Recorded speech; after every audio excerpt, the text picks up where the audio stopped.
we are dropping bombs on ISIS, apparently as we speak. I suspect, given how these guys are bragging about how they kill people and flog people and torture people and, whatnot, there's not a lot of tears being shed. But, I think the real issue here is that none of this would be going on if George W. Bush hadn't decided back in 1999 that his father made a horrible mistake when he didn't go all the way to Baghdad, when he kicked the Iraqis out of Kuwait. And that if he ever became president, he would take down Baghdad. He would take out Osama bin Laden. And he would do it because when you're the commander-in-chief, you have more power if you're at war. You have a bigger bully pulpit. People are less willing to challenge you. And, of course, he came into office with somewhere between a third and a half of America thinking that he was not even legitimately elected. Maybe the numbers were larger than that. I don't recall any specific polling, but I can tell you pretty much every Democrat in the country was pretty sure that Bush was not legitimately elected. I mean, the Supreme Court gave him the election. And then on top of that, they gave him the election over a 500-vote margin, supposed margin, which we discovered a year later didn't exist. And that 500-vote margin was only possible because his brother, who was the governor of the state of Florida, Jeb, had knocked 80,000 African Americans off the voting rolls just 2 months before the election and didn't tell them.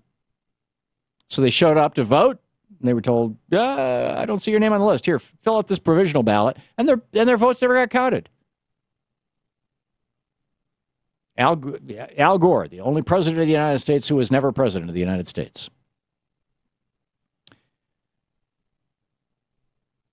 But if you have an opportunity to interact with the media or call into C-SPAN or call into right-wing talk radio, an interesting question to ask would be, why is nobody talking about the fact that this is an extension of Bush's war?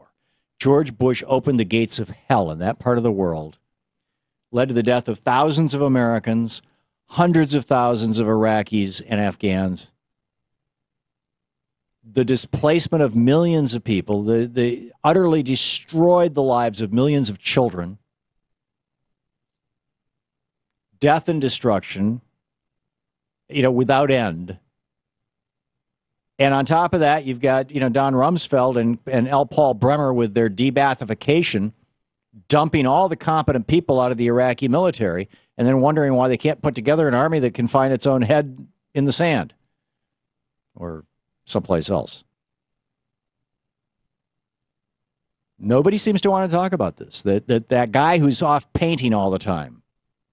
No, not Hitler. I know when Hitler, after World War I, he was painting in Austria. That's how he made his living, as a painting. Hitler, he only painted pictures of buildings. He couldn't paint people. Anyhow, no, I'm not talking about him. I'm talking about Bush. He's become a painter now. In fact, he just did a recent gallery showing of his paintings. They all, oddly enough, were identical to pictures on Wikipedia. That if you projected them on a piece of canvas and did basically paint by numbers, you would have what Bush has. Seriously. It's pretty strange.